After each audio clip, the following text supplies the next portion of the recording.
Now, breaking news from WRAL. Coverage you can count on. Breaking news within the last 45 minutes. The Raleigh Police Department released the initial report on a shooting that injured an officer. What the document reveals in the early stages of this investigation. And it's sunny out here on the patio. We have warming temperatures, but then some late week rain to talk about. And more breaking news. We're learning more about the new children's hospital coming to our state, when construction is expected to begin, and the treatments offered. Well, that breaking news within the last 45 minutes. Raleigh police released the initial report on a deadly shooting that left an officer hurt. Good afternoon to you. I'm Jeff Hogan. And I'm Renee Chu. Thanks for joining us. The Wayne County District Attorney says her office will now review it. WRAL's Sean Gallagher interviewed her minutes before our newscast. Sean, what did she have to say?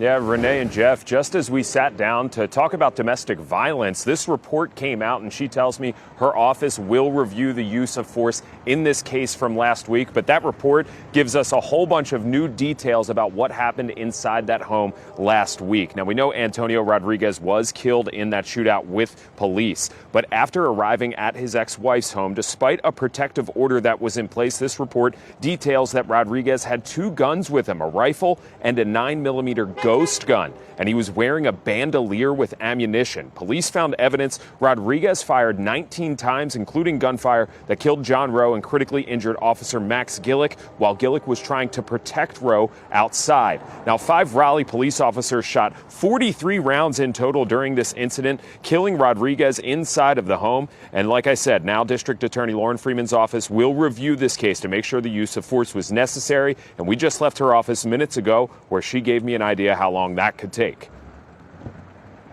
We hope that we'll be able to move forward with that pretty quickly in this situation. Unlike other cases where, we have homicide victims where there may be defendants that then are charged and that those cases have to work through their court system.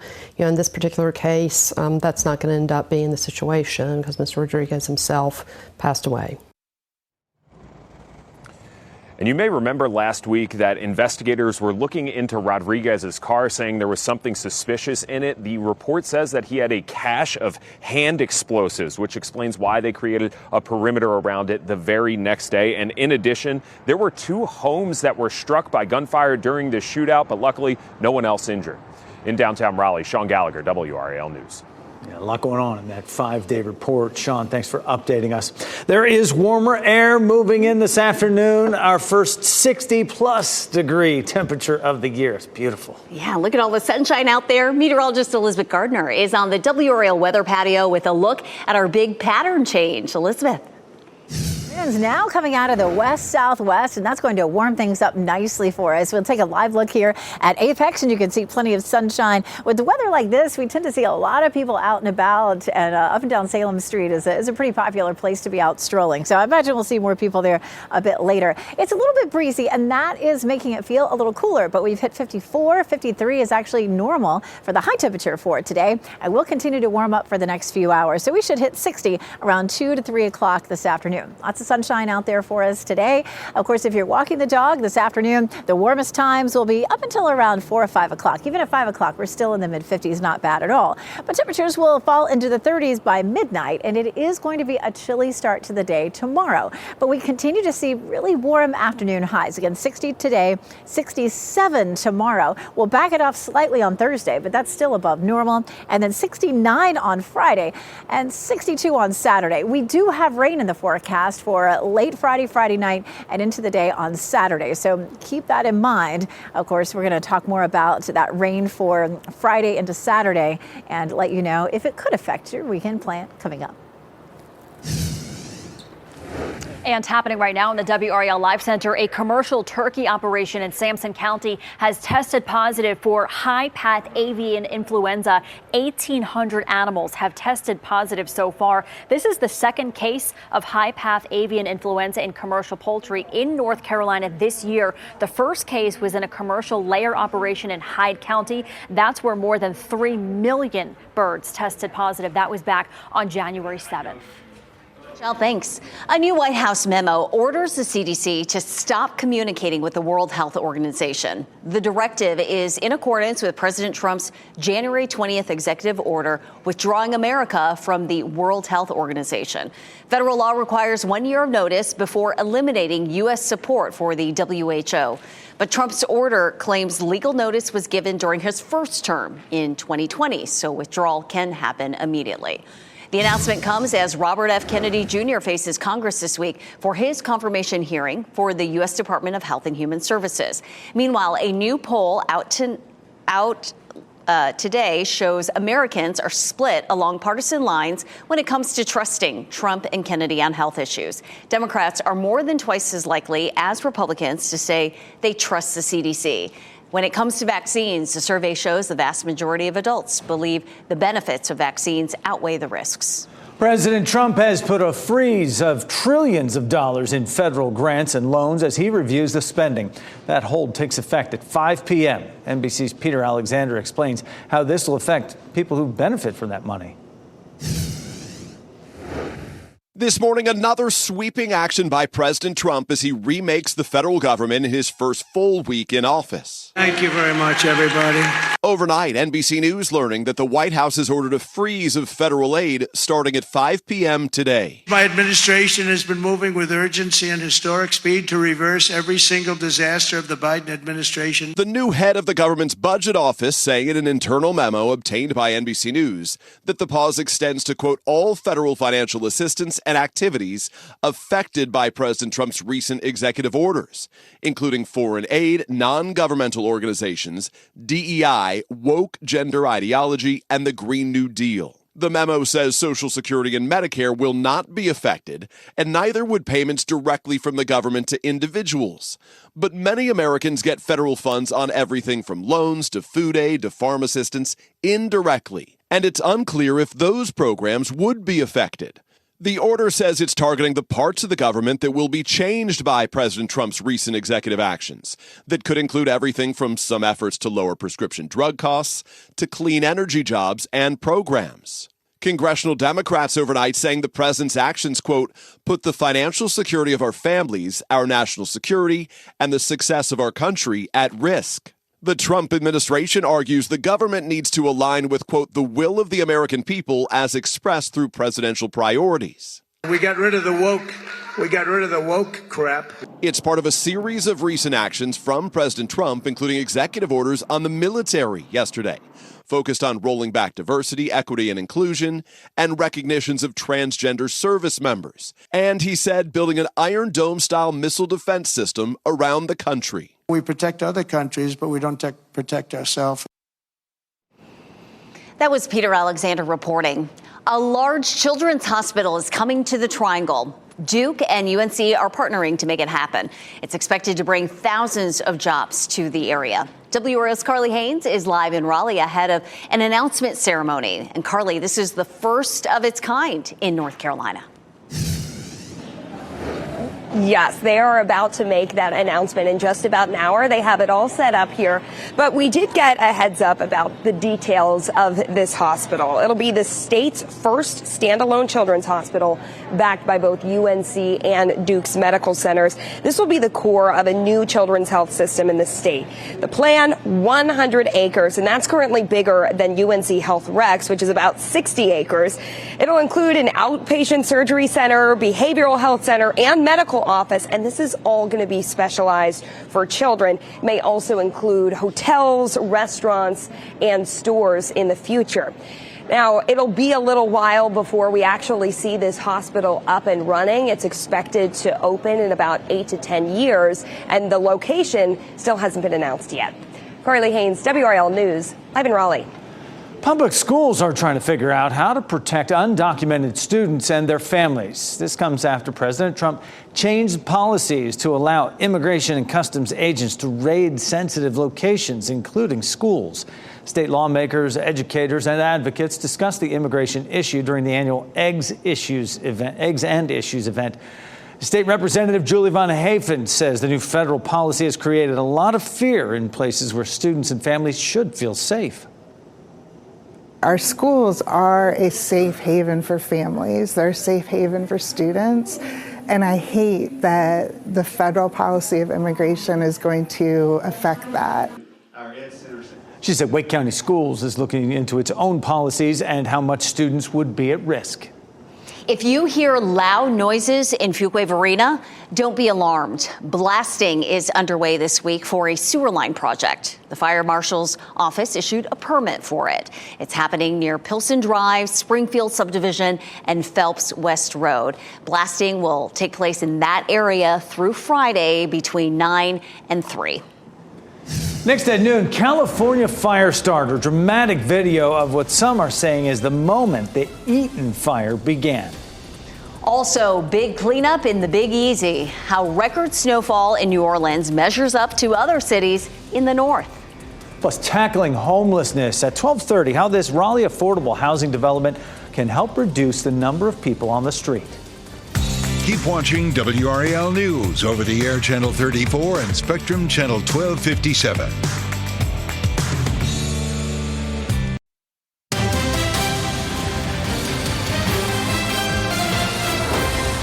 A Pennsylvania middle school teacher accused of calling student a terrorist is on administrative leave now, and the child's family and a civil rights group are demanding action.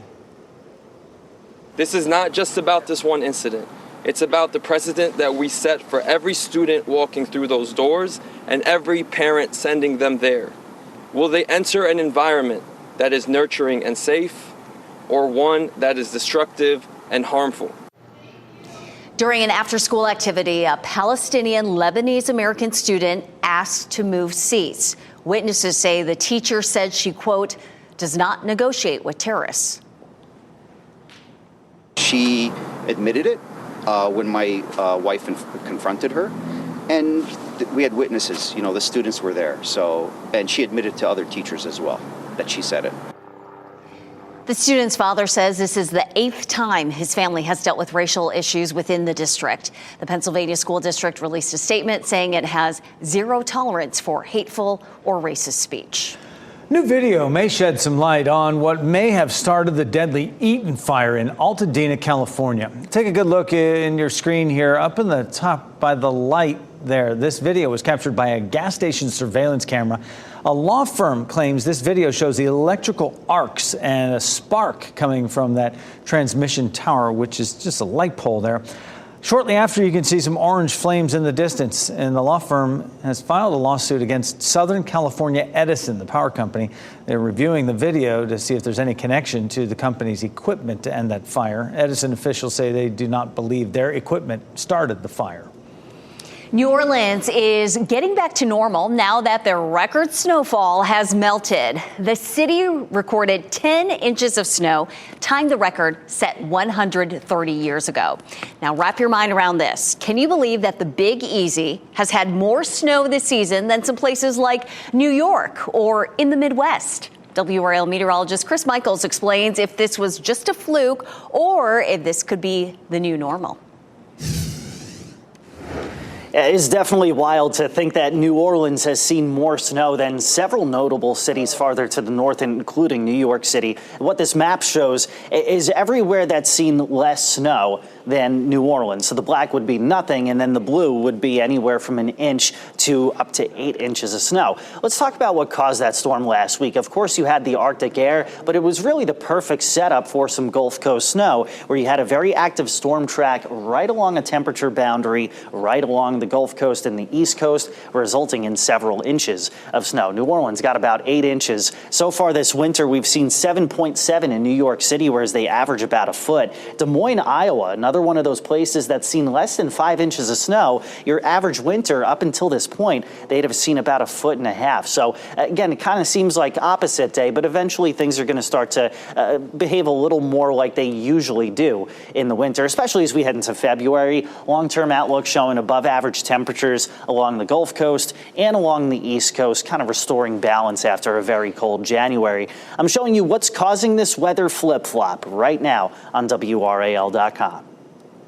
Chris, thanks. The Triangle has had a little over 2 inches of snow this season. So today we're asking, would you like to see more snow this winter? It's our megaphone question. Share your voice right now by scanning the QR code on your screen or head to WRAL.com/yourvoice.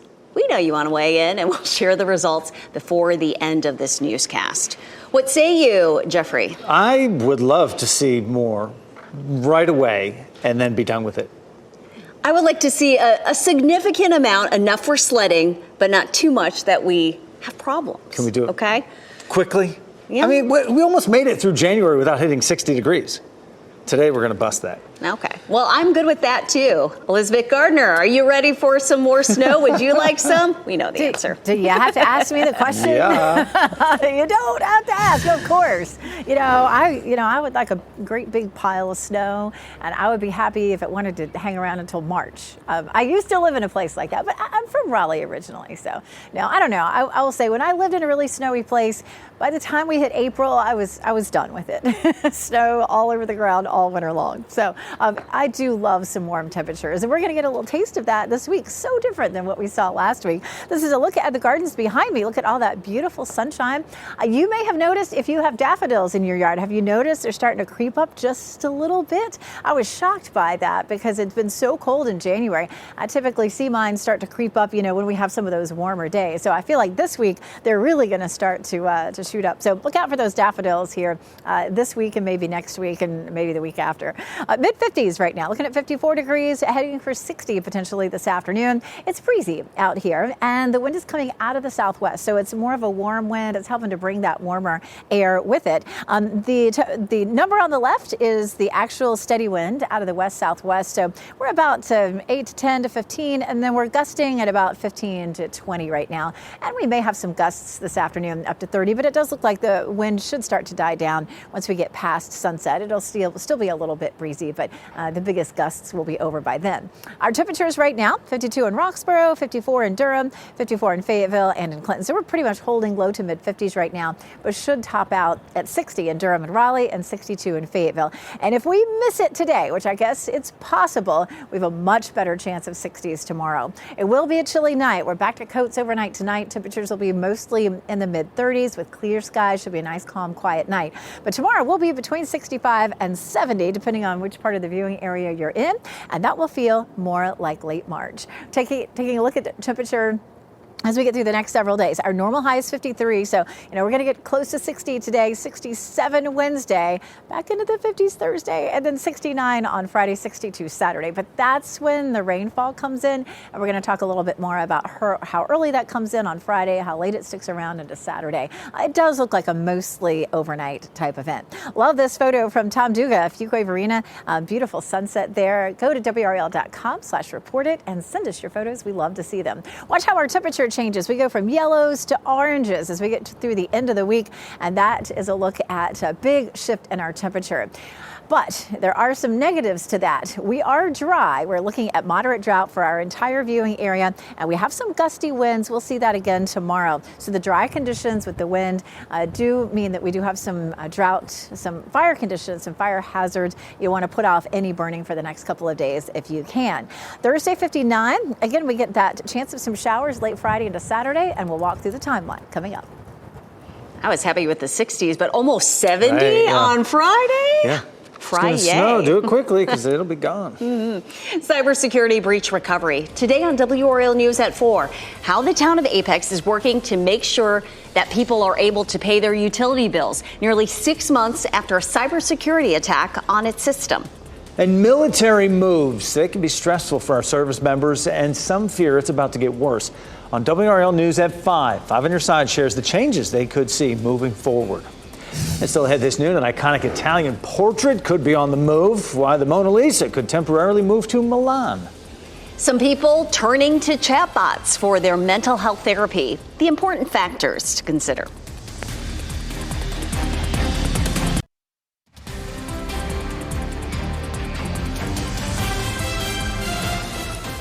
There's a bit of a tug of war brewing over the world's most famous painting. With the 2026 Olympics around the corner, some in Milan think the Mona Lisa should be temporarily returned to Italy. NBC's Joe Fryer explains why. It's the biggest draw at the world's largest museum. It's right there.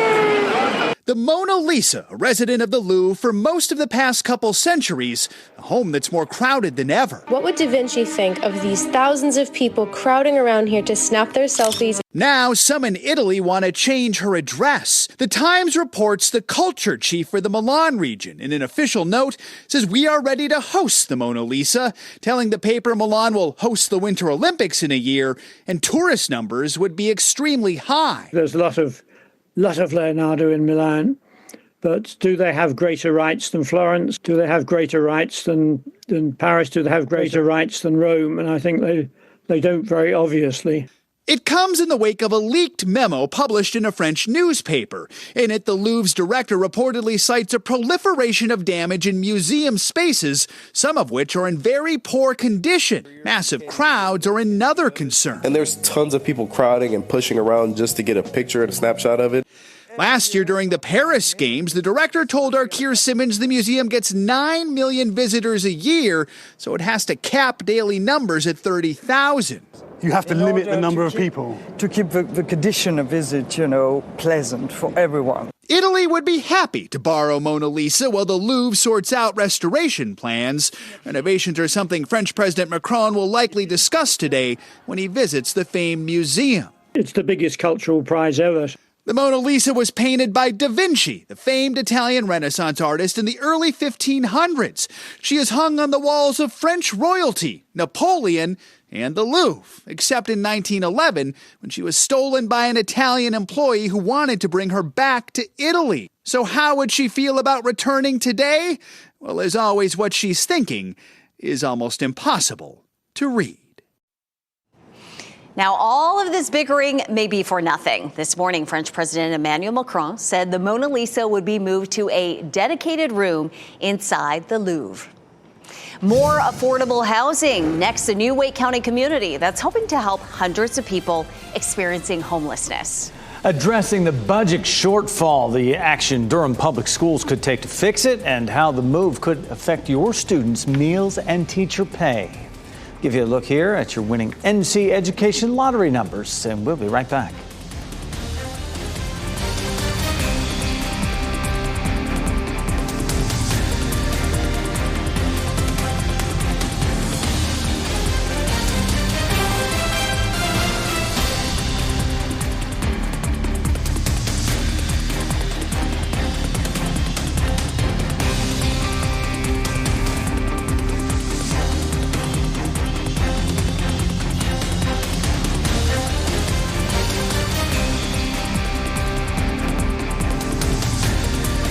Shot in 4K ultra high definition. Your number one source for local news. WRAL News. Coverage you can count on. In just a few hours, a grand opening takes place for Raleigh's new affordable housing community. Kings Ridge will provide affordable apartments for single adults and families. WRAL's Noah Klein is here now with how this development is projected to reduce homelessness in Wake County. Noah. Renee, the nonprofit CASA is behind this new affordable housing. They say it'll bring down homelessness by 10% in Raleigh. The property's on Michael Smith Lane. That's off of Sunnybrick Road there in Raleigh. Kings Ridge will have 100 units in the east part of town. These are renderings here of the property. CASA points out this area is going to have more than just housing. It'll also offer mental health care, child care, and employment coaching.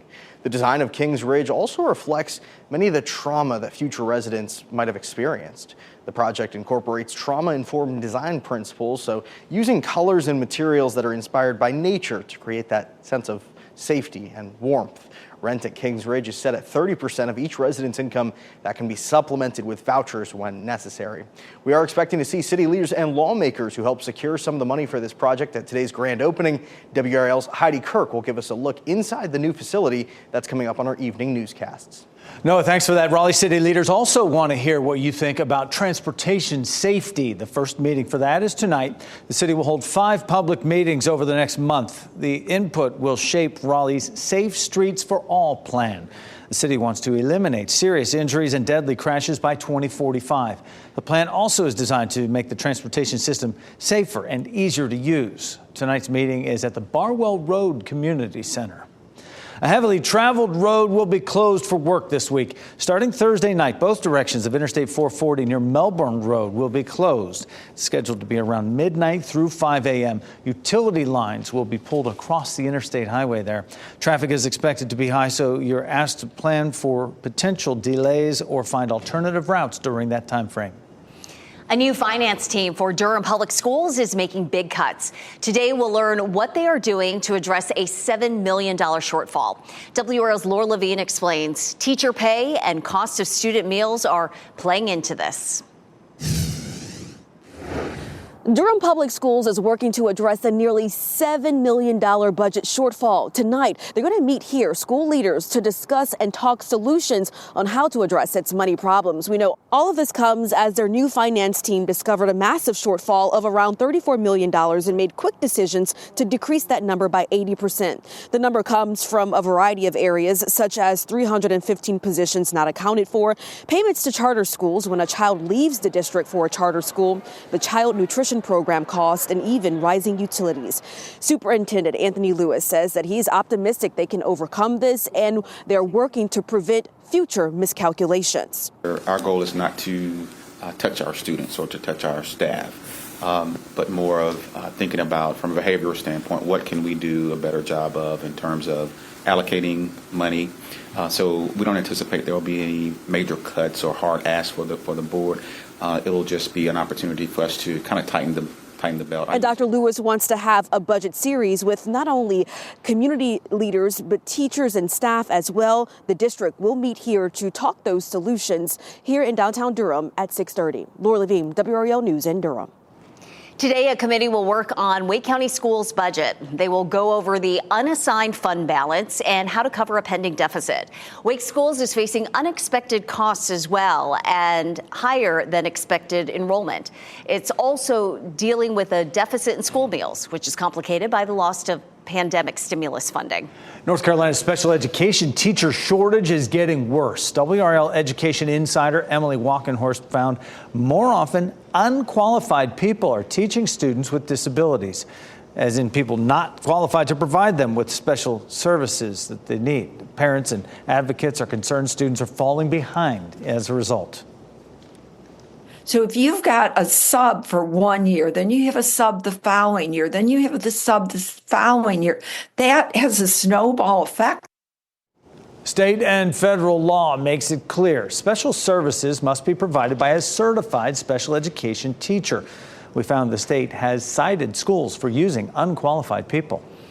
You may have seen some writing in the sky if you were in Raleigh this morning. This was right outside the WRAL studios this morning, and it has the hashtag Paradise Hulu. This is a promotion for the TV series Paradise, which is available to stream on Hulu and Disney+. And these are also pictures sent to us by a viewer in Apex. This one says, "Read between the lies." This is the show's tagline. Out of this world research, how a week-long experiment up in space could lead to new gains in heart health here on Earth. Closed for many more months, why 5 Durham parks will stay off limits, and the latest update from city officials about its next steps. Remember, you can watch WRAL News live anytime on WRAL.com or the WRAL app on your streaming device.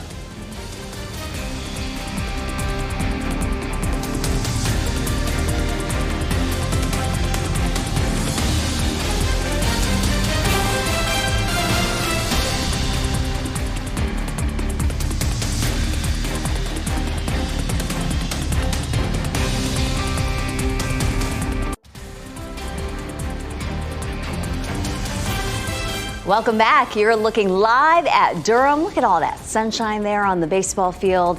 Looks wonderful, and that sun will work its magic and get up to around 60 degrees today. You're watching WRAL News, available on Spectrum and the WRAL app on your TV or streaming device.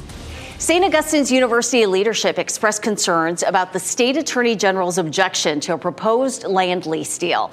This deal was designed to help save the financially troubled HBCU. St. Augustine's would get $70 million and would share future revenue with a development firm.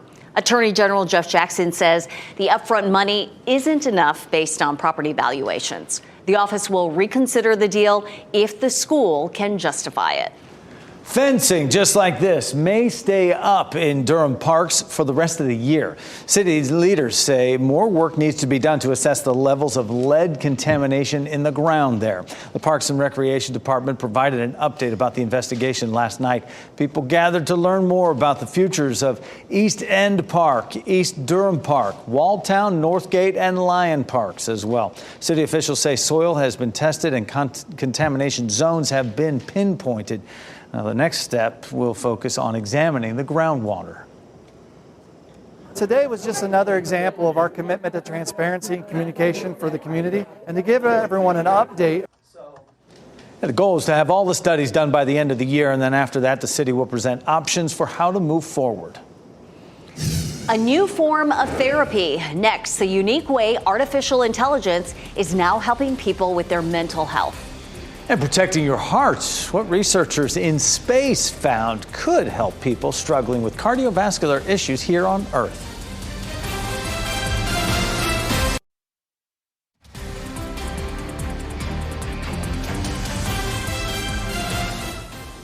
Artificial intelligence is growing in popularity, with some people turning to the technology for their mental health. While it may be tempting to try chatbot therapy, there are some important factors to consider. Users must upload private information into the computer program in order to get a response, and it's unclear how that information is being stored or shared. Another issue is lack of emotion. A professional can read tone, body language, and understand the complexities of a situation. Chatbot therapy may be of interest due to the availability 24/7. It is non-judgmental and it is affordable. It may be attractive to people who are reluctant to speak with humans or don't know where to find resources. Keep in mind, chatbot therapy is not equipped to handle a crisis or emergency. If you're experiencing either, it is best to speak with a medical professional. And happening right now in the WRAL Live Center, Blue Origin's New Shepard rocket has been delayed because of weather. This is a live look in Texas there. This is the Blue Origin's Launch Site 1 in West Texas. This rocket was supposed to take off at about 11:30 Eastern time, but it is on hold due to weather. Blue Origin did post this on X saying we've entered a hold while we await results from our final weather balloon. We've been tracking a thick cloud deck over West Texas. Now, this mission will launch 30 different missions, most of them experiments for NASA. Michelle, thanks.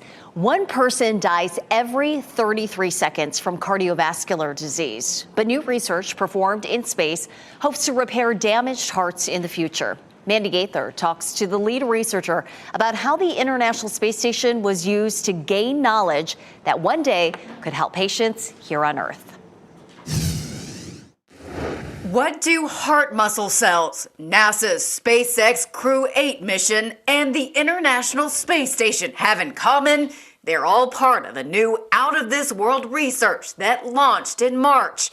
Like, literally. The astronauts were amazing. They conducted many experiments, procedures on the ISS. Chun-Wei Shi and her team at Emory University School of Medicine sent these heart muscle cells to space to see if microgravity would help them better survive. Right now, she says a damaged heart muscle can't regrow itself, but there's hope that transplanting new cells can one day help repair that damage. However, many new cells die after being transplanted into a patient. So if you can find ways to improve cell survival, then those methods will be helpful for the cell transplantation applications. After about a week in space, she got the cells back and says the ones that survived went through molecular changes which allowed them to live. She says those changes were likely due to the stress of space travel, and if that could be replicated, it could help future cells withstand heart repairs. If we can turn up those molecules on Earth, we might be able to help the cells survive and overcome other stressful situations.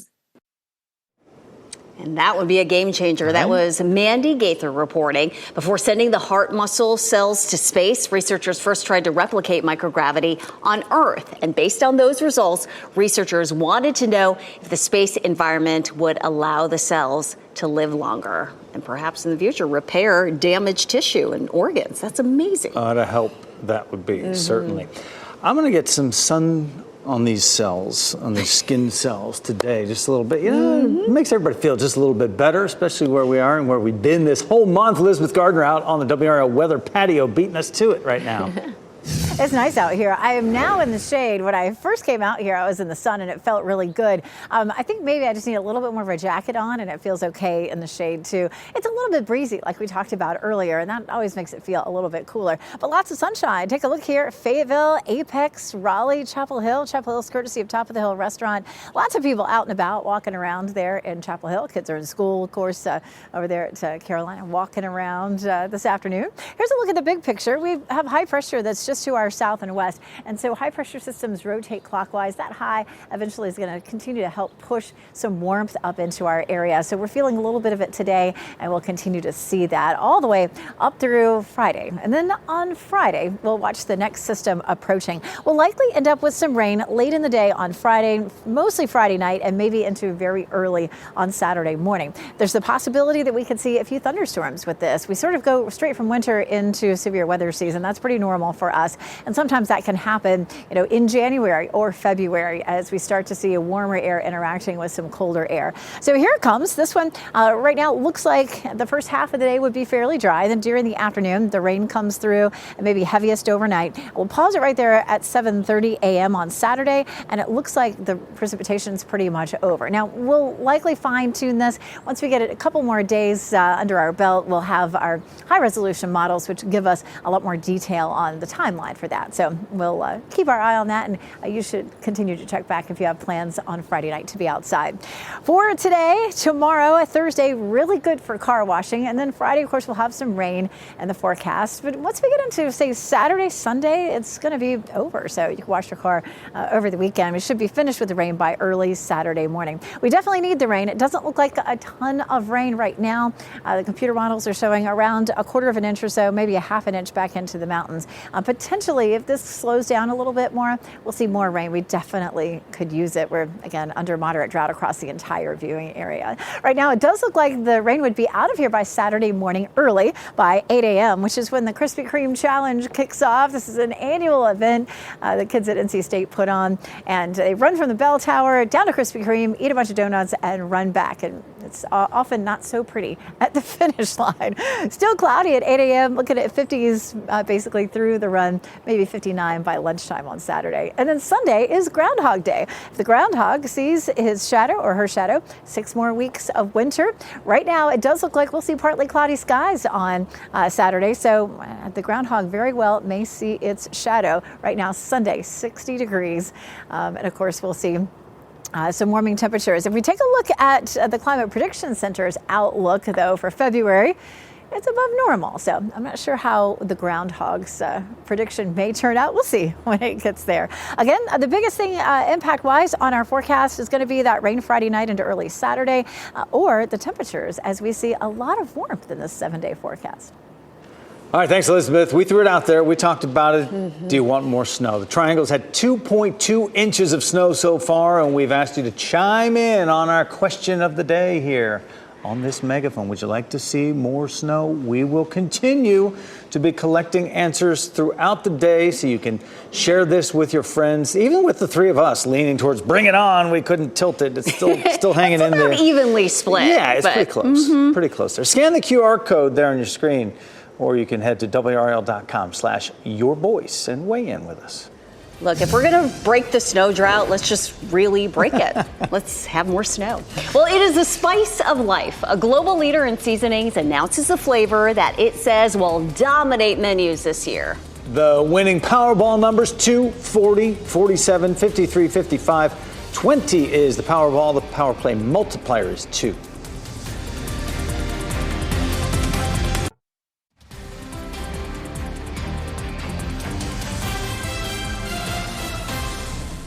As we wrap things up, here's a look at a few of the headlines we're following today. Raleigh police released new information about last week's shooting that left one man and the suspect dead and landed an officer in the hospital. The report says Antonio Rodriguez arrived at his ex-wife's home and used a taser on her new boyfriend, John Rowe. It says Rodriguez also had two guns, a rifle and a 9mm ghost gun that he fired 19 times. His shots killed Rowe and critically injured Officer Max Gillick, who you saw earlier. 5 Raleigh police officers shot a total of 43 rounds, one of them killing Rodriguez. The DA's office will decide whether the use of force was necessary.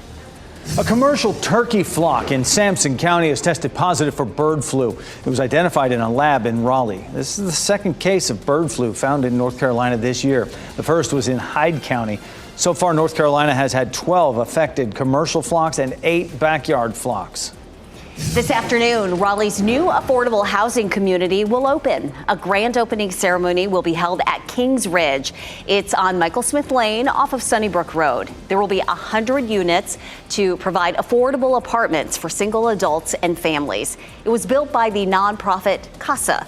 Leaders say the project will help reduce homelessness by 10% in the city of Raleigh. Athletes are known for their quick reflexes, but one NBA player can definitely toot his own horn. Look on the right side of your screen. Something fell from the ceiling. Just behind Gay, and Rudy goes, whoa! Who is that? Yeah, watch out right there. You saw it. Minnesota Timberwolves center Rudy Gobert came just mere inches away from being hit with that mysterious object falling from the ceiling. It turned out to be one of the horns from the Jumbotron. That horn fell as the first quarter ended in last night's matchup between Minnesota and Atlanta. Timberwolves returned to the Target Center on Saturday, so the arena staff has a little bit of time to get that all fixed.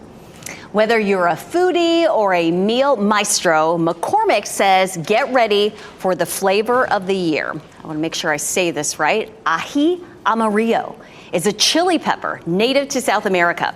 It has vibrant notes of tropical fruit, along with a moderate dash of heat, similar to cayenne pepper. This seasoning can be used on vegetables or meats, dips, vinaigrettes, and even adult beverages. Never tried it, but I'm intrigued. I'll try it for you. Just make sure it's safe.